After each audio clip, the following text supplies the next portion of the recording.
Giselle, take me back to the moment you realised that you were paralysed.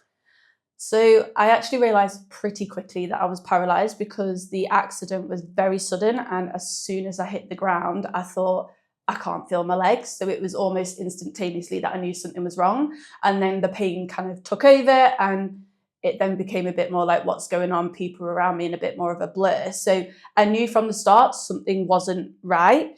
Obviously, then I went straight into surgery, spent 3 days high on fentanyl with not really a clue what was going on.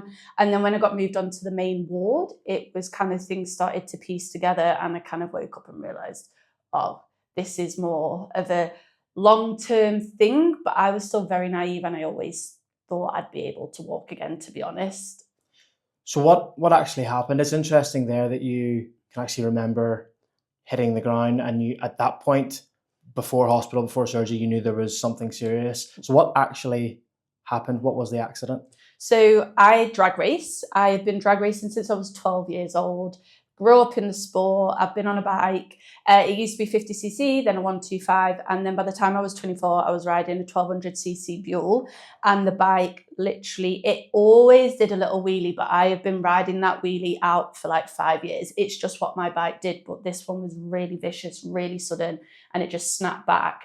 And I'm held onto the bike really high in the sky. And I'm thinking, I've got to let go. Like, there's only one thing to do, and that's to let go of the bike. And I promptly like hit the floor. The bike went one way, and then that was it. I was like, fuck, I can't feel my legs. And then the pain started, and then I was surrounded by people, and it was literally that instantaneous. So was this during a race? Was it on the start line? It was, I'd just taken off. It was on race day. My dad and my boyfriend were crewing for me, so they'd done all what they needed to do, and they were stood on the start line. My mum and my sister also ride motorbikes, so they were round the corner. Didn't really know what was going on, but everyone was there because it was a family sport, and it's something we all did together. Mm-hmm. So it was during the race, or it was like on the start line as you were taking off? Start line as I was taking off. So within the first 60 foot, I would say, it was literally the lights dropped, wrist back, full speed, let go of the clutch, and it just flipped back like a paper aeroplane. And so the front wheel went vertical? I was vertical. I was like clinging onto the bike, vertical in the air.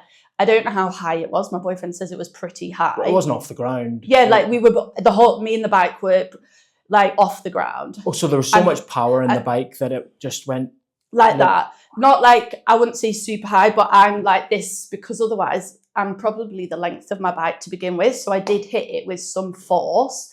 And the thing is, I've seen my mum have the same accident as me when I was about 8 years old. My sister was 4. She just got up from the track and walked away. It was just really unfortunate where I landed, that it caused a break in my spine, and it was a spinal cord injury. So that is what paralysed me. So how do you have any idea, like, how far off the air you were? How far you honestly fell? It felt like I was really high, but I honestly couldn't tell you, to be honest, because I'm just on the bike clinging, thinking I'm going to have to let go. But it definitely, like Jamie, my partner, just says, you were literally like a paper aeroplane. You just took off, and then you landed here, and luckily the bike hit the ground and went sideways so that it didn't land on me, which is why I didn't really have any other trauma. What part of your body hit the ground first? Do you remember? Like, I was literally sat like this, legs out, and I just fell on the floor like that. And then straight away I thought, oh God, like I can't feel my legs at all. So there was no pain?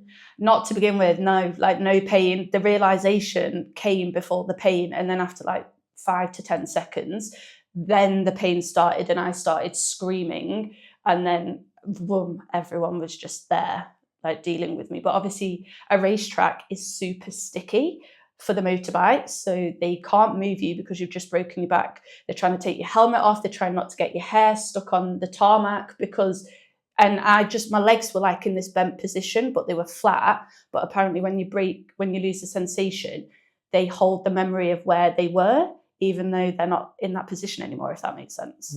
So I just felt like I got my legs up, and I was wearing my leathers, and within half an hour my legs were flat and all my leathers had been cut off me, but I still had the feeling of where I was before. That's interesting. It is really interesting. Just a quick word from me, guys, and please don't skip over this. Do you want a free coffee from me? We're making some really good progress on Spotify and YouTube. I've set myself a goal of having 1,000 followers on Spotify and 1,000 subscribers on YouTube by the end of 2025. So here's what I need you to do. I need you to pause this episode right now, jump into your Spotify app, click that follow button, then jump into your YouTube app, click that subscribe button. It really, really helps with the show, and it would mean an awful lot to me. And as a thank you to everyone that does that, here's what I'm proposing. If you see me out and about in person, and you can show me on your phone that you are subscribed to the podcast on YouTube and following it on Spotify, I'll buy you a coffee. Can't say fairer than that. But here's the thing, you've got to be subscribed on YouTube and following it on Spotify to qualify for that free coffee. How does that sound? Cheers. And were you, so you're obviously awake Mhm. during, what were you saying? What questions were you asking? Were you talking to I friends was and talking, family? like no one was allowed near me. So my partner and my dad started to run down the racetrack. This is obviously what they've recounted to me after. They tried to run down the racetrack and basically the stewards held them back and they were like, you're not allowed to go nearer. And it was just crewmen. And because I've been in the sport a while, it was people I knew. It was familiar faces that were talking to me, that were kind of calming me down. But straight away, it was very obvious I needed to go to hospital. And then they put, I can't remember who came in the ambulance first. I think my mum came in that ambulance with me. And then, I had her to talk to while we were in there. But I don't think I ever understood at that point what had happened or how. I knew it was serious. I couldn't feel my legs, but I didn't know it would be life in a wheelchair. So how long from the accident to arriving in hospital? That one, they took me to Bedford, which is like half an hour away, but that is not somewhere where you go to get spinal surgery. So as soon as they had an x-ray, they were like, she's going to Cambridge Hospital.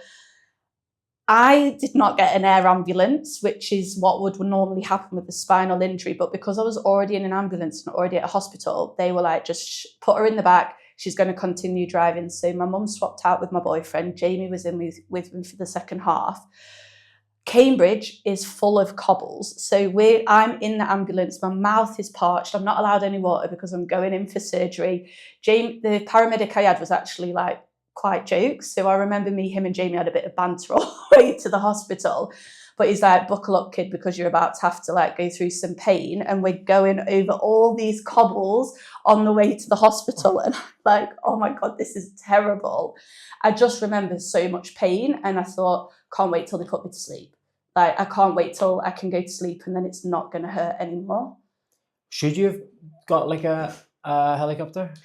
Well, I think it was because it was quicker at that point. Right. I was in ambulances already and they were like, oh, we'll just carry on with that. Like, that makes more sense. But when people have had accidents at the racetrack in the past, like they've normally air ambulance them out. But I think they'd just already got me in the ambulance. So they were like, keep her in there. Right. But those cobbles were a nightmare. I'll bet.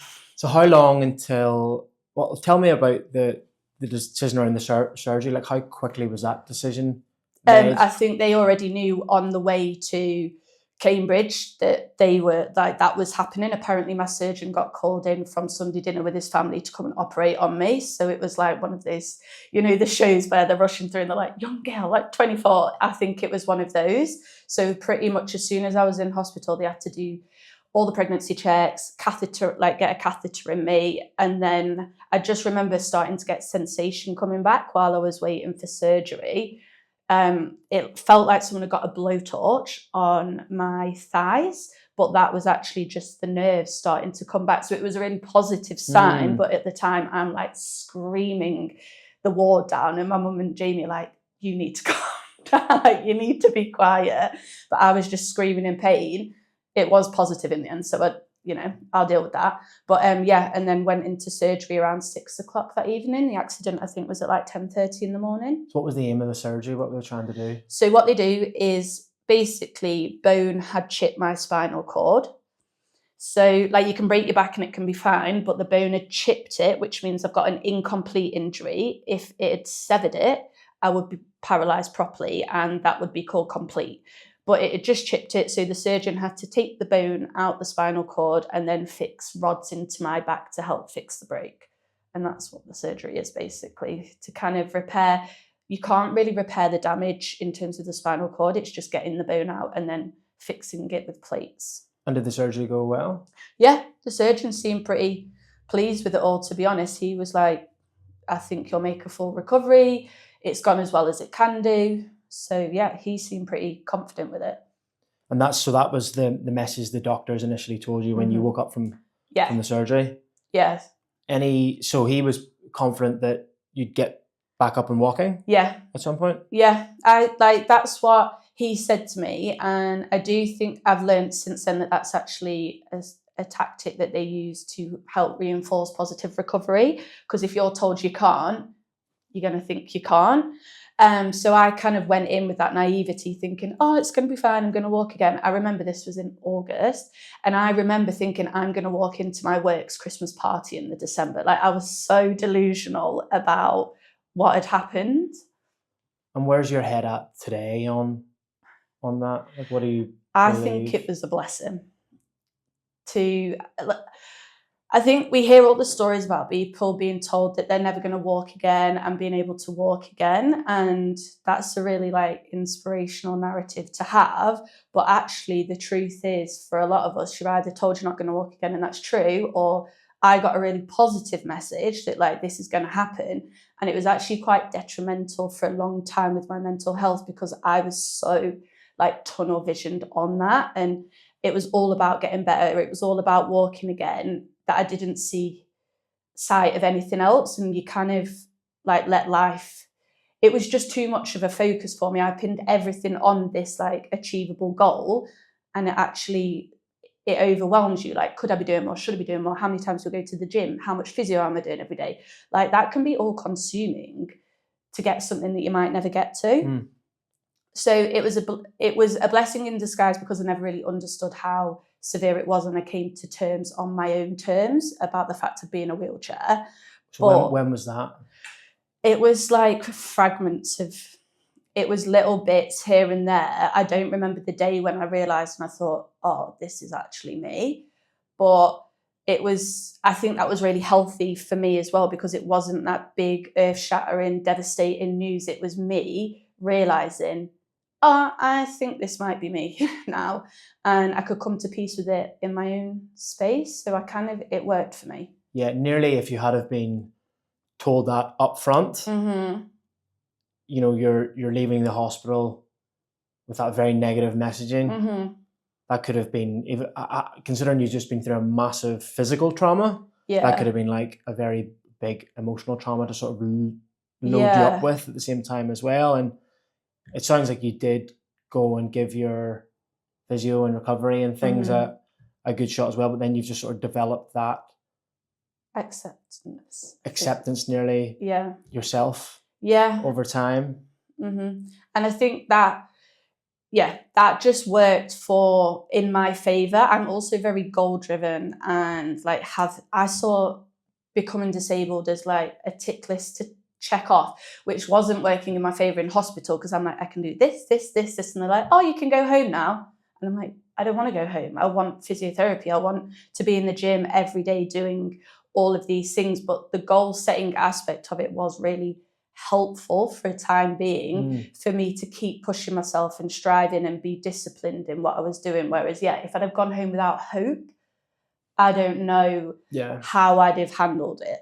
Do you think the doctors do that? You touched on it there a little bit, that sort of positive messaging around it. I think doctors do that intentionally, not just from a physical perspective to give you a bit of hope, but probably just for the mental health and emotional side of things as well. I do think so. And I heard it on a podcast or a little Instagram clip where they say that is a strategy for people, where it does help it's having hope, having purpose, having something to work towards. So then I was like, oh, maybe the doctor did do that to me too. But it worked, like I said, it really worked in my favour. So it really helped with my mental side of recovery. And if your spinal cord had been completely severed, it would have just been no chances because it was only partially severed? Yeah. how close was it, or how partial was it? Like, how close was it to being fully severed? I don't know. I did see on my last day in rehab, I did see my scans, and I would say it looked like a 70% of the way through, but I don't know anything. So I'm just looking at a picture being like, oh, that's cool. I'll take that home with me. But yeah, I don't really, and they can say you can have two people with the exact same x-rays, but one person will make an entirely different recovery to the other. And it's not just about discipline or work. It's just the body. It's just the human body and what it wants to do. So Giselle, are you completely at peace with it now, or do you think you'll ever go back to trying? So I'm at peace with where I am right now. I've definitely let it swing since we've been in Australia because it's accessible. I've not needed it as much. I do still go to the gym. I'm on the treadmill. I'll do my leg weights and stuff like that. Oh, nice. I know I need to work on how my walk looks a little bit. And I do want to get back with the physio to do that because it's only going to make things easier, like coming upstairs. But I'm missing a glute, like the glute med, the outside one. I'm not missing, it's there, but it don't work. It's just depleted because it's not getting any use. Yeah, right. It doesn't contract, it doesn't do that. So I understood very quickly, you need that muscle to walk because otherwise you're not going to be able to balance on the other leg. And I'm like, I can do what I need to do at this moment in time with a set of crutches. What more is being able to walk without a set of crutches going to deliver me? Because it's always going to be hard. The most disabled I feel is when I'm trying to do something that my body can't do. I'm not disabled in a wheelchair. I'm disabled when I'm trying to like push my body to do something that it just can't do anymore. Yeah, right. So I want to talk about the recovery and the rehab. Yeah. And we'll get to that. But I want to actually rewind a little bit first, Giselle, to life before the accident. So what did life look like for you before the accident? What did like a normal week look like? It was pretty cushy. I was living in London. I worked for a global fashion brand, Ted Baker, in the wholesale department. So we were all fun and games, out 4 nights a week. I was living my best life in London. I like to party. So my dad was like, you need to live within your means, which means you're getting a second job. So I actually worked as a bouncer at Camden Roundhouse. And like, I love live music. So all of a sudden I am being paid to go and listen to bands and like walk around with this walkie-talkie and tell people stuff. I was like, this is amazing. Trips, holidays, festivals. Like I was living a really, really kind of like good life. And then drag racing 5 to 6 times a year with my family. Like it was just the ideal 24-year-old life, to be honest. But I would say it was unsustainable. Where the trajectory I was on anyway was unsustainable. So I always do think this accident was designed intentionally to slow you down. I want to be careful how I say it, but I've always thought that it really did bring me back into like somewhere where I needed to be, and I wasn't on a very good trajectory or something. It wouldn't have been sustainable, the lifestyle I was living, let's put it like that. Okay, fair enough. I want to know a bit more about Giselle the bouncer. So what was the name of the venue, sorry? Camden Roundhouse. And what sort of bands would come through Camden Roundhouse? So it's quite an iconic music venue. So it used to have like the Stones, Pink Floyd, Blondie, like all of those legends, whereas now it's very much up and coming music and some real kind of like old classic bands that come back for. So I got to like, it was more hearing new music and just, I would go to shows for free and literally be the girl that walks around with the walkie-talkie, and if anyone fainted, I'm like the person there to respond to it. So it was just a really cool job. Did any big bands come through, or bands come through that eventually sort of after they played that venue took off? So I'm trying to think. My favourite was, Biffy Clyro were one of the bands that came, and I was like, yes. I've been in Australia for like 5 years now, and I check regularly to see when Biffy Clyro are coming over. Well, they've got their new album now, haven't they? So I don't want to hear the new album. I want to hear classic Biffy. To be honest with you. I think my friend lives in Edinburgh. They play there all the time. Like she sees them all the time. But yeah, Biffy came through, and then I found Tom Misch from there. I'd never heard of him, and he is mine and my partner's like boy. Now we are obsessed, and I just think even if I don't get anything else, the fact I got Tom Misch from that job is like everything, because he's our man. Unreal. And obviously the less glamorous side of bouncing, dealing with drunk punters, like how did any stories stick out? It's because I was young, and there was a reason why I was the person with like the headpiece that walked around. But it's always just people. It was an older crowd at Camden Roundhouse, and we had the Happy Mondays there once. So basically, you've got a room full of people in the monkey shoes, pissed as a fart, trying to be funny, and you're trying to get them to leave. And because I'm just the young blonde woman, I'm just getting all of the comments and everything like that, and it's just, I don't know, it's good vibes. Everyone's harmless, but that is the one night I remember when I'm like, you are literally doing my head in. Like, come on. That's when all the people who were in their teens and early 20s when the Happy Mondays were at their pomp come to that event. They're probably in their 50s and 60s now, but they still get back on the pills and stuff they like can't handle it the same way, Yeah, can they? exactly. So you have a little bit of a heat wave and it's a bit warm outside, and all of a sudden you're like, you can't do this, babe. Come on. Bondi Podcast listeners, this episode is sponsored by Chief Nutrition. Chief Nutrition specialise in healthy, nutritious snacks that cut the crap. My personal favourite is the collagen protein bar, which I have every day. And good news, Bondi Podcast listeners get 10% off all Chief Nutrition products when they order online. And we've got a discount code for you right there in the show notes. So go and use that, go and check out the website and let me know what you think. Cheers. So looking back at that version of Giselle in that period of your life, what do you think that version of Giselle valued most in life? She valued freedom and fun. 100%. That was everything that she lived for. And like, on reflection from now, at the cost of respect for situations or people or time or her body, but 100% freedom and fun, but without all the other aspects of it. So it was just that, pushing the boundaries, pushing my body non-stop, just go at whatever cost. How did those costs and the negative side of doing that, how did that show up at the time?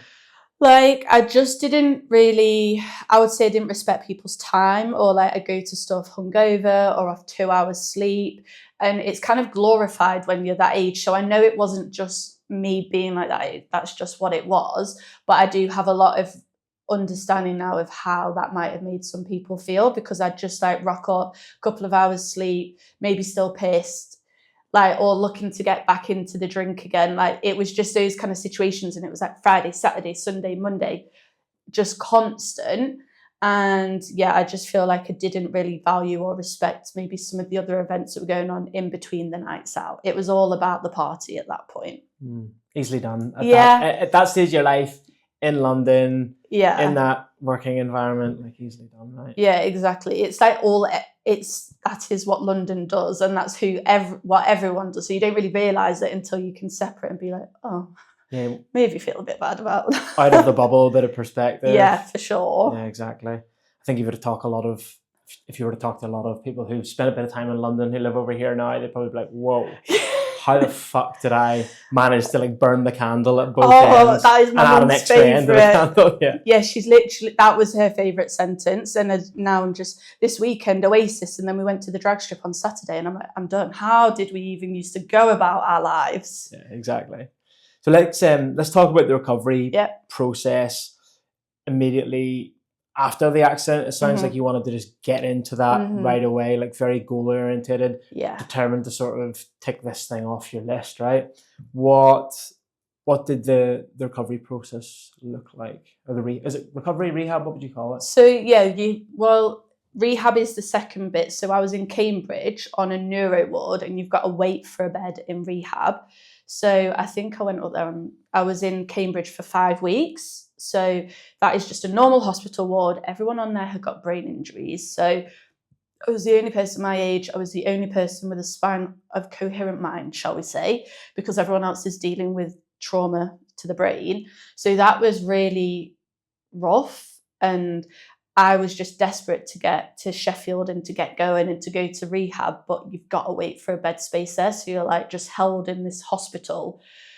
I had a lot of visitors, like it was fine. I had people come see me all the time, but you're just kind of like waiting for the day when they say today's the day. And it was quite literally, they came into my room and they were like, you need to get dressed, you go in today. And I was like, I need a shower, I need all of this. I had to pack a bag, and then I was in the back of an ambulance within like 2 hours on my way up to Sheffield to start the recovery process. I'd say you didn't really start it till you were in the spinal unit. And then when you're there, it is OT, physio sessions. So OTs, occupational So therapy. she would be helping with getting in and out of a car, or what are your goals for when you're at home? How can we work on those with you? So kind of living around the house, showering alone, all of those kind of things. And then your physio is very much like getting things working or seeing what still works, because at that point, you don't really know what level you're going to get to. So what did you say when she said, like, what was your goal? I can't remember with my OT. I think I was just like rocking up. I had an Excel spreadsheet, which is just me all over, but I knew I was going back to London. There was never a doubt in my mind. I'd already thought about going back to work. I was very much like back to real life. So it was learning what I needed to know and what systems I had to have in place to be able to do that. When you were picturing that, like going back to real life, Yeah. were you picturing the wheelchair or not? I think at this point I realised the wheelchair was coming with me for a bit, but I still didn't. It took me like a year and a half to realise that like the wheelchair was probably going to be a fixture for life, to be honest. It probably took that long for me to come to the acceptance of like, oh, maybe not everything works the way it's going to, and I don't know if it's going to come back. But that moment was it was when like the lightness just lifted. What is it? The weight just lifted, and all of a sudden I'm like, okay, now you can think about that, but you don't have to spend all of your energy, time, everything about that. Let's think about moving forwards and obviously booking the trip. Okay, well let's go back to when you are thinking about that and the energy and effort that you're putting into the recovery. Well, like just non-stop. I was so, like every day. Are you doing something every day? Except Saturday, Sunday. Okay. You're in the physio. You've got physio appointments every day. They've got other classes like gym, sports, so that you're kind of integrating back into figuring out what you like. You're not allowed to eat in your hospital room. You have to eat in the canteen. And I was learning how to carry a cup of coffee with one hand and push my wheelchair. Just all of these little things that kind of amount to being independent. Like that is what they want, is for you to be as independent as possible and in a position where you're good to go home. So those early days, just so I get this right, Giselle, those early days are more about you living everyday life in the wheelchair. So like the example you just gave there about learning how to push a wheelchair and hold a cup of coffee. Yeah. So it's just basic things like that. Little things like that, getting in and out of a car, showering on your own, learning how to use medication because like parts of your body still don't work, so I have to use medication for them. Learning to get okay with that. Anything really that would be an independent living, cooking, chopping vegetables, like because counters are up here half the time. I'm not a good cook because it's just everywhere, because it's just not easy. But yeah, all of those independent living things are what they are trying to get you to do in the occupational side. The physio side is seeing what your body is still capable of and what they need to do. In terms of trying to get you back to walking. Yeah, do your movement. I only started getting movement back in one foot halfway through my time in rehab. Like I couldn't move anything when I first went there. And it was one day in the shower, like I would just like was able to move my foot. How did that feel? Oh my God, like I burst into tears. I just like bawled my eyes out. And I can still only move one foot. The other foot never caught up. But just that moment, I was like, oh my God, it's hope. It's that hope again, isn't it? It's like, oh, I'm still getting better. So when you first started the physio, nothing was moving. Nothing below the waist was moving. Could you feel anything? So when I was in hospital, I could like drag my leg up the bed. So these muscles worked while I was still in hospital, but I couldn't move my feet or my toes. That is something that came when I was in Sheffield. Sensation has been really sporadic coming back. I can't feel underneath my legs, but I can feel above my legs. I can feel up here more than there. It's just, this is the beauty of the human body and everyone's recoveries. It's so weird and so different. And a spinal cord injury is so different for every person. So this is just what it's like for me. Mhm. So how, obviously, like, to get here tonight, you came up a flight of stairs, Yes. which is quite impressive. Like, how from that point of not being able to, like, really Yeah. move anything below your waist to Mhm. being able to, like, move your feet, like, how far did that progress from, like, 0 to, like, where you are, like, where are you today? Oh, that would probably be like 5% compared to where I'm at now, because that toe, it was just a little tiny wiggle, and then it's building up the strength. But a lot of it, from what I can do on the crutches and the stairs, is all about like the muscle. It's less about movement. Obviously, I need this bit to move, but it's less about movement now, and it's more about the strength and being able to stand on one leg and lift my leg up onto a step.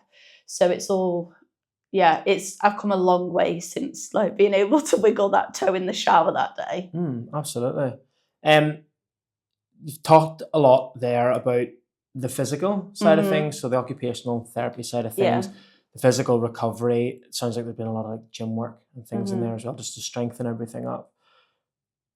What about from an emotional and mental health perspective? Was there any support? I assume this was all through the NHS. Yeah. Was there any support from that perspective? Because to me, you went through this, young girl, you've went through this massive traumatic, physically traumatic, mentally and emotionally traumatic event. What about the support on that side? From an NHS perspective, it's really lacking. And I know there is work being done at the moment to kind of help the NHS build better practices, because it is all focused on the physical side of recovery, and there is very little focus. You get like one therapy session, or someone comes to talk to you, and I was just kind of signed off and it was like done and dusted. And that is the only mental support I got in rehab. When I tried to come out, I had a lot of anger issues. Went through the NHS being like, I've got anger problems. They put me to do these tests and they were like, well, you're not depressed and you're not anxious. And I was like, no, I know. Like, I want to punch walls. Like, that's not why I came to you. But I never actually ended up getting any support. I just kind of went onto a waiting list and never heard again. And yeah, it was really lacking. The only reason I had a lot of support is because of the people in my life who provided boundless, endless kind of emotional support for me while I was going through everything. Where did the anger come from specifically?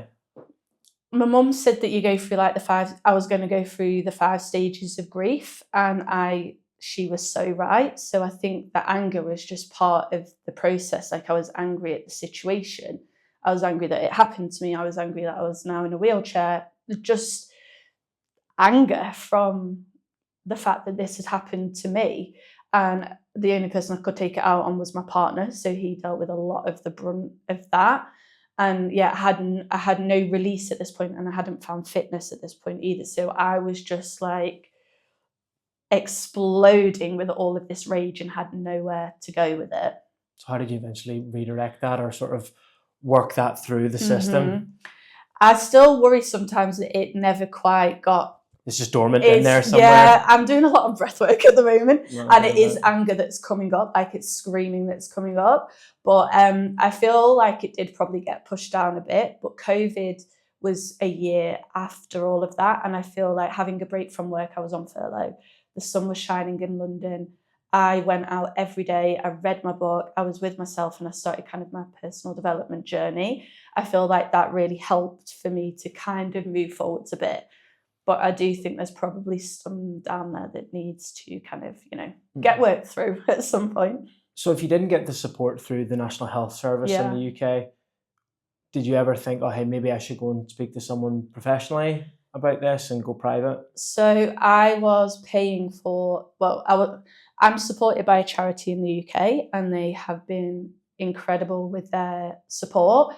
I got free physio, all of that, but I was paying to go to that centre, which was in Leicester. So I was spending £100 a week on transport to get there. And on the wage that I was on, it just wasn't possible to do both. And I literally said to her on the phone, she said, oh, why don't you go private? And I said, I'm already paying this to go and get my physiotherapy. I don't have the money to then go and do private therapy as well. Yeah. And I just made that choice to focus on keeping going to the Hambo Foundation, which I don't regret for a second. And BetterHelp wasn't really a thing at that point in time either.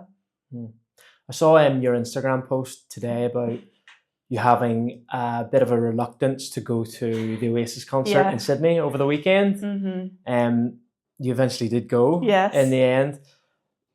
I'm interested in, have you fully come to terms with it all, or do you still have moments where you get a bit down about what happened? Oh yeah, for sure. I think for me, I am a very positive person and I've accepted and I am generally good, but I'm not going to say that there aren't the down days, because sometimes there are times when it does get really dark, or I do slip into that reflection or like rumination for a moment.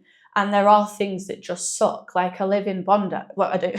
I live in Australia and I can't come to Bondi and go to the beach on my own. Like the one thing that people are here for in this city, I can't do that.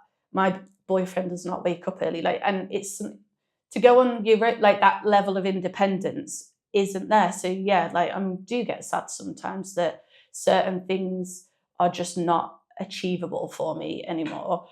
But I try not to spend too long in it. I honor it, and I'm like, you're allowed to feel like this, but I try not to spend too long in that space. So when those voices creep in, Giselle, what are they saying?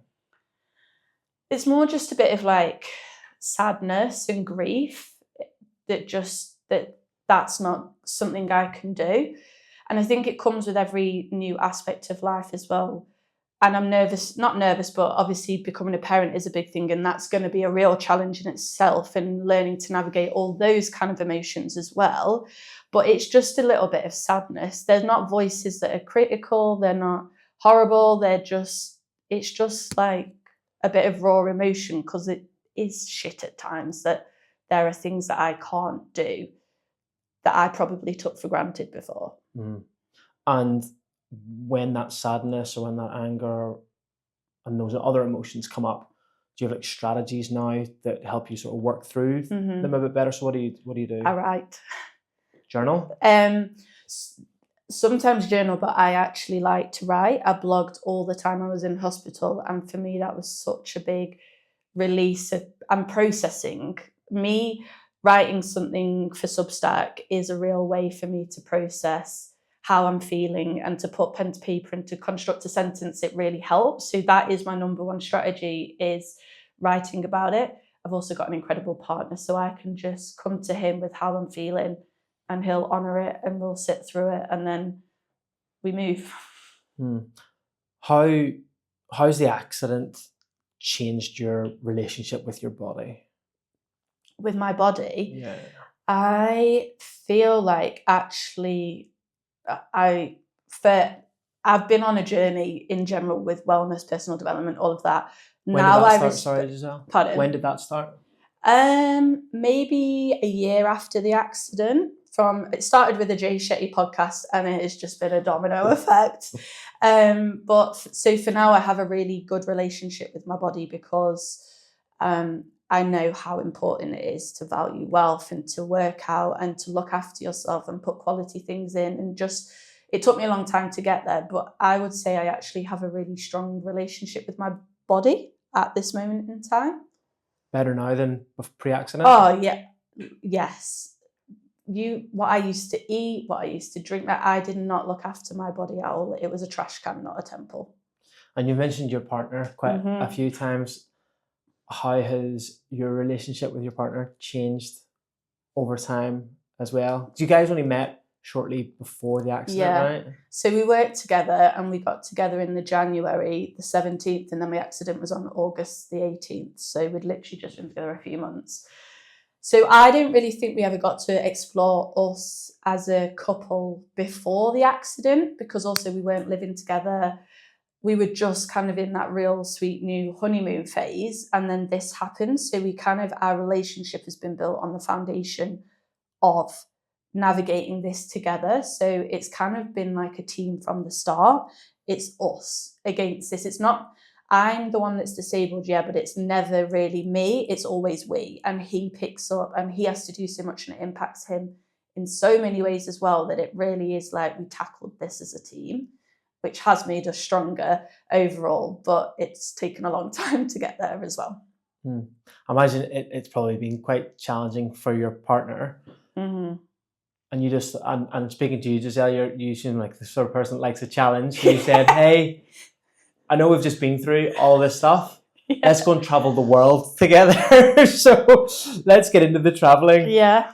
You've been traveling the world over the past 3 or so years. Yeah, we left like on the 22nd of November 3 years ago. How many countries have you been to? 17, and then Australia. What made you and your partner decide to go traveling in the first place? So this was not my partner's decision, as you probably guessed. I've always wanted to travel since I was 18. My mum and dad were like, you've got no money, student debt, go and get a job, build a career. Made sense, fine, I did that. But I always knew I wanted to travel. Then London lifestyle, still not saved a penny, still in my student overdraft. And when me and Jamie met on the second date, I remember him being stood in the doorway and I just said, I'm going traveling. If you don't want to come on that, don't take me on a second date. And we had this conversation and he kind of thought, oh, right, well, that's on the cards. Then I had my accident. Then we had COVID. And I just thought, if we do not go now, we're never going to go. I am talking about this to everyone and I am not taking any action. I'm just booking a ticket. And then rang him and said, I booked us tickets to Peru. We're going to go on this date. And at that stage, did you know how long you'd be away for? It was just, right, we're going to Peru and we'll figure it out on the way. It was a year. I was very much of the mindset, I'm going. If we're quitting our jobs, if we're leaving everything behind, we are backpacking for a year. So we need to make sure we've got the budget for a year. And that was always the plan. Australia was his part of the idea. Nice. What fears did you have, particularly before leaving the UK, to go on this adventure? Kind of not knowing what we were getting into. So I was really unprepared. Lots went wrong that I just could have been so much more on top of things, but I just went in blind naivety again. Oh, this will be fine. It's all going to work out. So I didn't have too many fears. I was like, we'll figure it out. I think probably more people at home were nervous about us going on this trip than me and Jamie were. We were just like, yeah, let's go. Be fine. So what was like the hardest challenges over your time traveling around? The toll it takes on your body and your brain. It is exhausting to backpack in general, but we are going to countries where there is literally no access. We are in the middle of nowhere with all our backpacks, with the wheelchair, with the crutches. You're constantly in fight or flight because you're so alert of everything. Like, you are just switched on the entire time. You're burning the candle at both ends completely, running off fumes in 2 hours sleep, and you're just moving and moving, and it was just a lot. The toll it took overall, mentally and physically, was insane. Was there any incidents sort of stick out in particular as where you're thinking, I can't do this, or what the hell are we doing? One, I can't do this, was when we were in Buenos Aires and my wheelchair broke, and then I ran out of catheters, which is how I go to the bathroom. So I've got 2 weeks supply left. The other stuff's been sent back to my mum and dad's, and I'm in Argentina. Like, I've got another 5 months of this trip. Where am I getting these from? And I've got a wheelchair that's broken. And in hostels, you have a little curtain across your bed. And I remember being in the bed, like, just so anxious, like physically unable to get out of bed, because I was like, the moment that curtain comes back, I've got to face the fact that I've still not fixed this problem. And I don't know how I'm fixing this problem. We ended up being stuck there for a month. The problems got fixed, but it took 6 weeks in total for that process to have happened. And I was like, this is it. Like, I'm going home. In terms of what are we doing, we went to Bolivia and we went to the Amazon. Again, we're like, oh, it'll be fine. We're all going to be good. Sat in a little tiny narrow boat, the three of us, going up the Amazon, and we arrive at the hostel, and it's literally a plank of wood about this thick to get into the hostel, and then it's wood this thick, and they've got a 5-foot like caiman on this, like a little woman one, and a 5-foot male caiman under the hostel called Pepe. Jamie's carrying me up this slant of wood like this. Someone else has got the wheelchair, and we've got piranhas and caiman, and I'm just like, what have we decided to do? Like what part of us thinks that this is a good idea? But at the same time, I'm in the Amazon. So it was worth it. But there are times I think we were probably a little bit stupid with the things we tried. Are you a small business or solo entrepreneur who wishes you had more hours in the day? Have you ever thought about hiring a virtual assistant? Well, the Bondi Podcast is sponsored by Remote-E. Remote-E specialise in connecting small businesses and entrepreneurs with the best virtual assistant talent in the Philippines to do all those jobs that you don't want to, so you can focus on growing and scaling your business. If this is something you're interested in, the Bondi Podcast can get you 2 weeks absolutely free with Remote-E. Just go to the website, remote.com.au/contact and enter the referral code Bondi for 2 weeks absolutely free. That's 2 weeks absolutely free. Cheers. You guys were staying in hostels like all Yes. throughout your journey. How was that from the perspective of rocking up to different hostels in a wheelchair and probably having a lot of eyes on you when you entered the hostel? Yeah, it was that bit I really struggled with. And again, that's where my partner came in, because he is a chatty Cathy, and we just came up with a strategy that he would have those conversations so that I didn't really need to, because it is a lot when you're talking about, I am quite open about my accident and what happened because it's part of my story, but a lot of people, it's still a lot. And everyone would want to talk about it and say like, oh, it's so cool, you're backpacking, like only positive things. But I remember I once got asked 13 times in one day about what happened to me. And even that is going to break somebody. Yeah. And at that point I did have a therapist on BetterHelp, and I was like, we need to talk right now. Yeah. But particularly if you've like done like a long ass bus journey over the night. Like 30 hours. Yeah, and straight into a hostel and getting asked 13 times. Yes. Yeah, it must have been difficult. So we just had a strategy in the end where Jamie would kind of roll in, take that conversation, top line it, make it very quick, and then we'd kind of bring it back to the group, and that seemed to work quite well by the end. And once those conversations were had, like it was okay, like, or did you still ever feel like there were eyes on you? There's always, I feel like when you're a young woman in a wheelchair, there's always people looking at you, because it's not something we see all the time. It isn't, whether we like it or not, it's not something we see all the time, especially I take up space in places where people don't expect you to be. So I know that invites a certain level of curiosity and questions, because we're backpacking around the world with a wheelchair. Of course people are going to want to comment on it and ask how we're finding it. So I can't get too frustrated about it. How does that make you feel?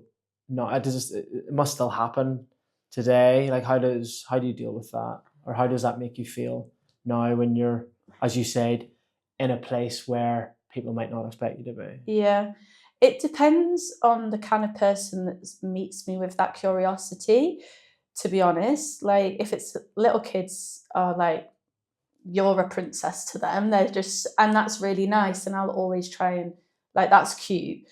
Some people have got something to say about it because they know someone, or they've just seen you do something, and if they meet you with the right energy, I'm kind of open to it. But when someone just comes up randomly at a traffic light and is like, oh, why are you in a wheelchair? And then the man goes green and they walk off, I don't think they realise that like they've just put me back in my story and then gone about their day to work with not even an ounce of thinking about what that question might do. So sometimes it can be really triggering, and other days I feel very disassociated from the story and I just roll it off and like be done with it. Depends when you catch me. So does that happen quite regularly here in Australia? It's been a lot less. Obviously, it was a lot while we were travelling and then when we're meeting new people. But the lack of partying that I do now, obviously, has kind of separated from that, because you're not at afters with a load of strangers wanting to know why you're in a wheelchair. So it is a lot less now that I've kind of stayed away from that lifestyle a bit. Yeah, fair enough. We talked about some of the challenges there, Giselle. On the flip side of that, what from traveling around those 17 countries, like what's been the most liberating or unforgettable moments you've had? Anywhere in space, I feel it's, if someone says I can't do something, I give them the middle finger and I'm like, watch me do this. So that's why I like to be anywhere where I shouldn't be, because I'm like, yeah, I am here. So the salt flats, the Amazon, and I mean the Harjang Loop. I was on the back of a bike. I fell off a motorbike, and I had the confidence at this point to get back on a bike without my wheelchair. We had the crutches. The wheelchair was on somebody else's bike, and just go through Vietnam and see those sights. And I literally sobbed for 3 days because I was like, this is like everything that I have wanted, been working towards. It was so empowering. Yeah, that's just incredible. So you get a bit of satisfaction from the whole stick up the middle finger. For sure. You can't do this. Oh, watch me fucking do this. I've got a good story about the marathon that is just that. Well, let's get into the marathon. So you've done the Sydney Marathon in your wheelchair twice since you've been in Australia. Before that, you did the London Marathon. Mm-hmm. I think I know what made you decide to do the marathon. But let's go back. What made you decide to enter the marathon in the first place and do it in a wheelchair? So I think I actually entered it the year that I had my accident, didn't get a place, luckily. But I'd kind of always liked the idea of doing a marathon. And then when it was COVID, the virtual one was a thing where you could do your 26 miles over 24 hours. So I did that for the charity that have given me all the support. And as soon as I did that and clocked it, I was like, I want to do the real thing. Message straight away, can I have one of the places? And then, that started the marathon journey. So what sort of physical and mental preparation do you need to do for doing a marathon in a wheelchair? I wouldn't say for me there's a lot of I actually love it. So I don't think there's a lot of mental preparation. As long as I've got a good playlist, I'm good.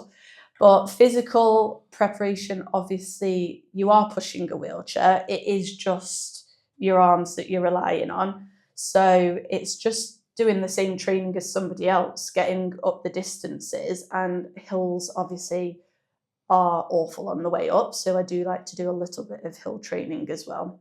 So I've only started running over the last maybe year and a half. Yeah. And I know there's probably broadly speaking, there's 3 different types of training runs you can do. You can do your long, slow zone 2 run. You can do your intervals, which is a little bit faster. And then you can do your hill sprints as well. Is it similar in a wheelchair or is it different? Or did you just sort of go rogue? Yeah, well, I tried to find a plan, but there's very little training plans on there for people in wheelchairs. And it's always about the elites. And it's not even comparable because they're going 30 kilometers an hour. They've got a big front wheel. They do marathons in an hour and a half. I'm 4:40. It's not even comparable because the wheelchairs are so different. So there was nothing online. And I just thought, I'm going to kind of go with what they say you should do. But the fast and the slow don't really work for me. You're kind of in a wheelchair, you're going one speed. So it's just one push, wait till you're pretty much slow down and then you push again. And that's just the strategy I use. So I do hills and it would just be the long distance ones. I'm not the most consistent trainer either. I'm a long run every 2 to 3 weeks rather than every week. Fair enough. Unnecessary. And when you're doing sort of a marathon in the wheelchair and you are using your upper body, where's taking the brunt of the? Is it your forearms? Is it your biceps? Is it when you're going up a hill? It's definitely but the pain I get is wrists and neck because obviously just how I'm holding myself. But generally it'll be my biceps that are the bit that's getting used. But I tend to just lose sensation. I did the Nike half run and I am slamming it towards the end because I'm getting such good time. And then all of a sudden my arms are going numb and I'm like, ooh, what's this? How do I counteract this? Literally could not feel my arms. So I had to kind of just slow it down a bit. So it's things like that I had to watch out for that I never even realised rather than kind of pain. What time did you get in that first London Marathon then? My London was 4 hours and 49 minutes. And how did it feel crossing the line? It's London. It was my home city. We're leaving in 2 weeks' time to go travelling. So I think everything, I was just sobbing as I was going up the mall. My mum rang me from Canada and I was just like, I've done it. I've done another thing that I wanted to do. At that point in time, was that the biggest thing that you'd done since your accident? For sure. And what did that moment represent for you? it was empowering. It's like taking something back for yourself.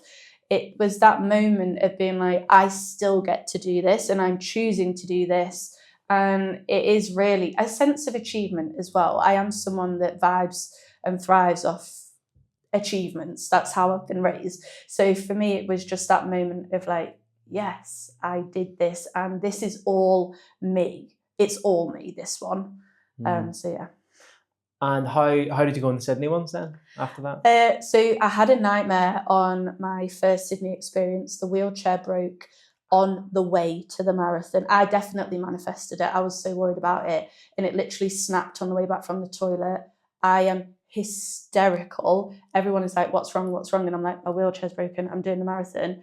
They had to put me in one of those like service wheelchairs, get me upstairs, and we had to try and get an Uber because I was like, this is it, I've given up, I'm not going to be able to do it. And they were basically like, no, don't give up, go home, change it. Could not get an Uber for love nor money. And then in the distance, this orange light comes from a taxi that had turned the wrong way and was stuck on the race course. And they were like, please take her back to Bondi. So he did. He didn't even charge me that much, $60. I was like, yes. Finally managed to ring my partner up 30 seconds before I got to the house in Bondi, get the bag, fix the wheelchair, get in a taxi, get me back to the start line and across the start line with like 2 minutes to go. Wow. So stressful, so awful. The second fork broke at Hyde Park and I did 5K on 3 wheels. Then Jamie met me with the e-bike, fixed it again and off I went. But that time was like 5 hours, 10 minutes or something, and just a shitload of emotion and drama. So knowing you, Giselle, you would have wanted to right the wrongs. Yeah. So that's why you did it a second For time. sure. How did you go the second time? Oh my God, one of the best days of my life. It was incredible. I think the vibe, because they got the star as well. I was really nervous because I had no energy for the 3 days running up to it. And I was like, oh my God, what if I've got COVID? Like something's not right with my body. I'm just in tune with it now. But the pacer, I said I was going to do it in 5 hours. And there's the pacer here. And he goes, you need to stay by me. If you want a 5-hour time, do not overtake me. You might see people in the distance. You will see them later because they will slow down. And I'm like, fair enough, but I can't stay with a pacer because you've got to use the downhills to your advantage and going uphill is really hard work. So you are going to get overtaken. So I thought I'll find the pacers throughout and kind of know where I'm positioned in it. So get off to a good start. The first 5K is actually all downhill, which I forgot. So I'm pretty much just flying through, keep catching up with the 5-hour pacer here and there, eyes on him. And then I start seeing the, what would be the next one? Like the 450. Yeah, 450 pacer. And I'm like, oh, okay, this is good. And then I see the guy for 5 hours literally see me in double take because I've crossed them and I'm literally like on the way to get 4 hours 40. And it was just that little smug moment of, yeah. Because I am still a little bit petty. Yeah. But yeah, it was just incredible. And then I'm going down the hill and I'm like, oh my God, I'm going to get sub 4:45. And then I went over the finish line and I got 4 hours 40 and I was just beside myself. Amazing. See, I just have a question there. See, are you, when you race a marathon in a wheelchair, are you with the normal pacers or are you with like wheelchair pacers? No. Is that a silly question? I've no. So I'm in a day chair, so I am with normal pacers. If you're in an elite chair, then you're the person that starts right at the front because they go so fast, but that's quite an inaccessible sport. Like, do you know what I mean? You've got to buy the chair. You've got to be a certain time to even be in that category. So I'm just doing it in the day chair that I use every day. And have you got the marathon bug now? Oh, for sure. Doing London next year when I go home for a wedding. And then, yeah, who knows what's next? I want the stars, to be honest. I want to get my Abbott's Major stars. Yeah, beautiful. And is this, at this stage of your life, Giselle, has this replaced the motor racing bug? I would say so. We actually went back to the track on Saturday and I've not been to the racetrack in about 4 years. So that was an experience in itself. And I feel like it's something it's discipline, it's showing up for something actually more consistently, because drag racing, I didn't have to show up that consistently for it.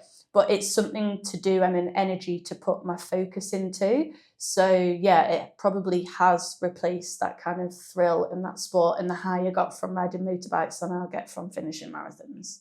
One thing I've not asked you is how your relationship with drag racing has changed post accident. It sounds like you had to sort of keep away from it for a long time. How's that evolved? Where are you at with that now? So I only maybe went back 2 or 3 times after my accident. One day I was like, let's nip it in the bud, go with my mum, watch the cars, because I still love I love the smell, I love the speed. I was raised on the racetrack, like it was my life. So I wanted to go back, and for the first couple of times it was fine, but actually going back on Saturday, I really struggled, and that caught me a bit off guard. I wasn't anticipating that, because I can't watch someone race now without worrying that there's going to be an accident, and my partner can't do that either. So like any little squeaky wiggle of a bike or a car does something, we're both like really tense. And it was a bit sad, because there is a little bit of joy that has been taken, because now all I'm worried about, like, you're going through, some people are going through 100 miles an hour, like we know it's a risk, but I can't really watch it the same way I used to be able to, which is sad. Do you have any resentment toward the sport? No. Given what happened? No, like it's everything that I grew up knowing. It's community. Me and my family had the most incredible relationship, because no matter what, you would be at that racetrack with our crewman, and it was us 5 doing our thing, all coming together. So that is all I've ever known, and that built us a really strong foundation. So I don't have any resentment. It was maybe just time to stop us. Like maybe it was just the right time. Interesting. Speaking of the right time, you stopped drinking Yes. fairly recently. What was the reason behind that? Me and alcohol have never had a good relationship. Not at all. It's never served me, not since I was like 16, rolling around on the front doorstep, crying. Like, I was very emotional when I was younger, when I was drunk. And then I just would stay up all night, not respect my body or the next day. And my hangovers are catastrophic as well. And it just became a point where that was too much. And there was a lot of negativity inside my head, a lot of intrusive thoughts. And I was like, something has to change. And I'm not going to get the goals. Like, I've got big visions. I'm not going to meet them if I'm hating on myself every Saturday and spending it right around the toilet. Like, the math don't math. Was there a rock bottom moment, or was there like a turning point that you can sort of hone in on and got, where you made the decision, I'm going to take a break, I'm going to stop? I was also trying for it's been about 4 years that I've been trying, like, dabbling with it. Obviously, when we went traveling, I wrote it off and was like, that's not going to be a thing anymore. But since being in Australia, it's been very much like, oh, try and stop drinking, never make it past the 2-week mark, because something had come up or you'd have a plan. And I don't know, it just got more and more to the point where the self-hate and the shame and all of that was just too much. And I was like, it has to happen this year. And then obviously it was in April that decision finally just stuck, and it's been like 6 months now. Congrats. Thank you. I stopped drinking about 2 years ago, so just over 2 years ago now. Why do you think so many people in their 20s and 30s are stopping drinking alcohol? I think because you can't ignore the fact that Instagram and we have access to so much education. So it can, if you're in the right algorithm, it is there every day telling you how bad it is and the negatives and the side effects. And I also think maybe we just get a little bit more reflective about who we want to be. And when you start looking at that, that's when you kind of join up the dots and think, is this serving me? Because the amount of people that have said to me, like, oh, I know it's not serving me, like, I've seen what you've done. That conversation is so much more common than we think. And I think so many people are actually in that moment where they're reflecting and being like, maybe everything we've been told about drinking and alcohol and party isn't true. I think it's nearly like that lifestyle was sort of revered when I was in my 20s, like your ability to push it hard over a sustained period of time. That was like revered or applauded by your friends. Yeah. I think for me, what I found is like, I don't know, as I've got into my 30s, the less cool I think that sort of lifestyle has become. Yeah. It's interesting. I speak to a lot of people who say they'd love to cut back or take a break or stop, but they find it too difficult. As I say, they maybe get to that 2-week mark and then someone's birthday or there's a festival on or there's a wedding on and they sort of cave for that. So I don't know, are you having these conversations as well? Yeah, like 100%. It's people see it and they say, oh, I want to stop it. But then they're like, oh, I've got defected and then I've got this and then it's Christmas. And fair play because, well, not fair play, but fair enough because it took me 5 years of trying and doing that. And it was only because the voices in my head were too much, I was able to finally kick it. But it is just revered. It's what is normal. It's so normal for that to be, and the sesh is celebrated. And I was in fashion in London. It was literally glorified to go out and then go to your desk after 2 hours sleep. So those ideas are like ingrained in you from the start. And it is, I think Australia is so great for actually being able to look at it a different way, where the mornings are sacred.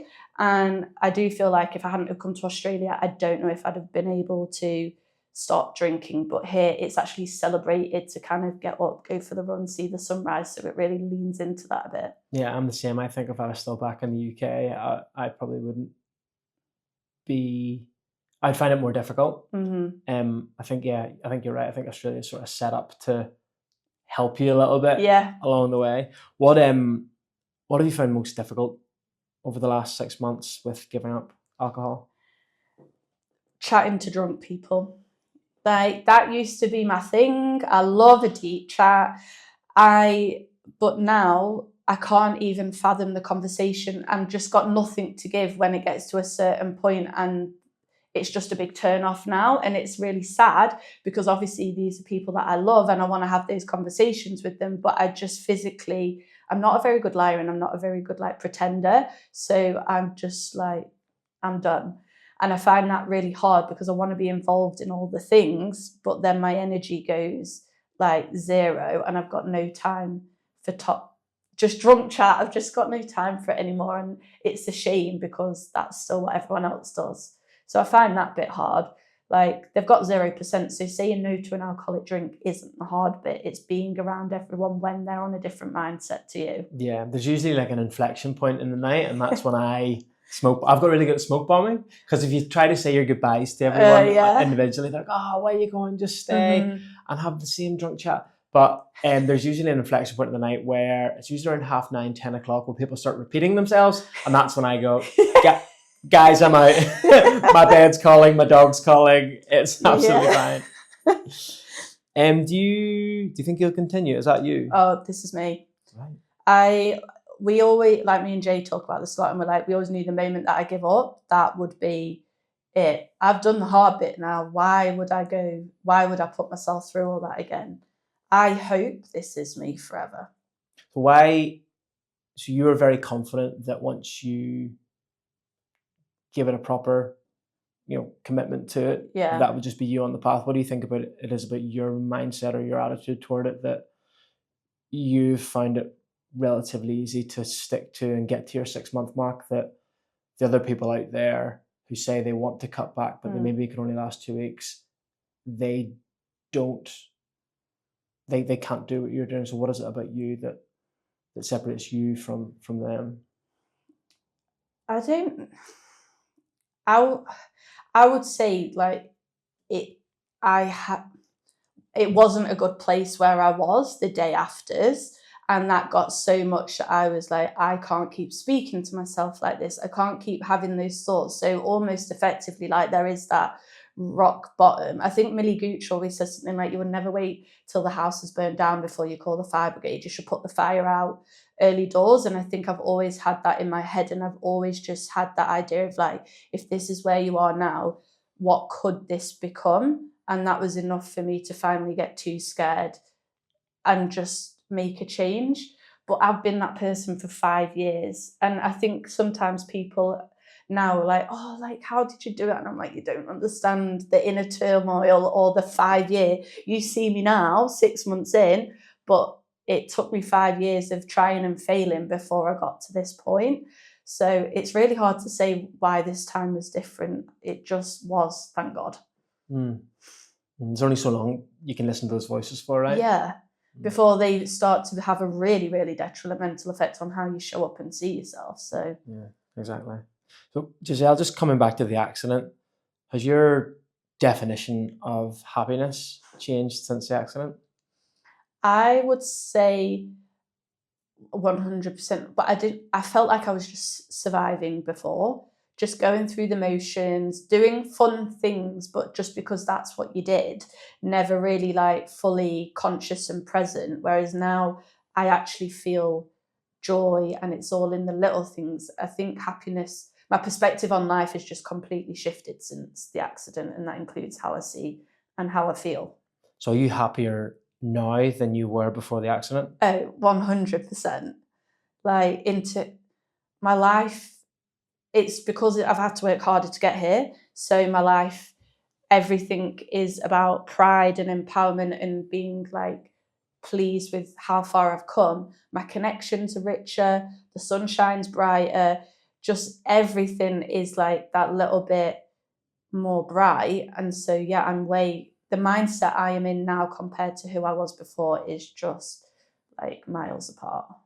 And just in terms of perceptions, what do you wish people better understood about living in a wheelchair with a disability or paralysed? I think one of the things is that I've got two. The first is we're just like everybody else. There's no like you and us. We just so happen that I use a wheelchair, but I have the same hopes, dreams, hobbies as I did before my accident. Like, I'm exactly the same person. All that changed is the fact that I use a wheelchair, but yet people saw me entirely differently. And I think we just need to not look at the disability first, look at the person first. Like, the wheelchair is the least interesting thing. And the second thing I just think is like, it took 10 seconds for me to become disabled. It is that quick, and it is the only like minority you can be a part of at any time. And rather than look at that as like a real shitty, scary thing, it's more just like grabbing life by the balls and doing stuff, because like, do it while you can. And I just think that's my one thing that I always want to tell people is like, just do it, please, just go and do it while you can. Beautiful. Giselle, I've got one final question this evening. Thank you very much for coming on and sharing your story so open and honestly. So my final question is, if you could go back and speak to that version of Giselle that had just woken up in the hospital after that surgery, after the accident, what would you tell her? What did she need to hear at that point in time?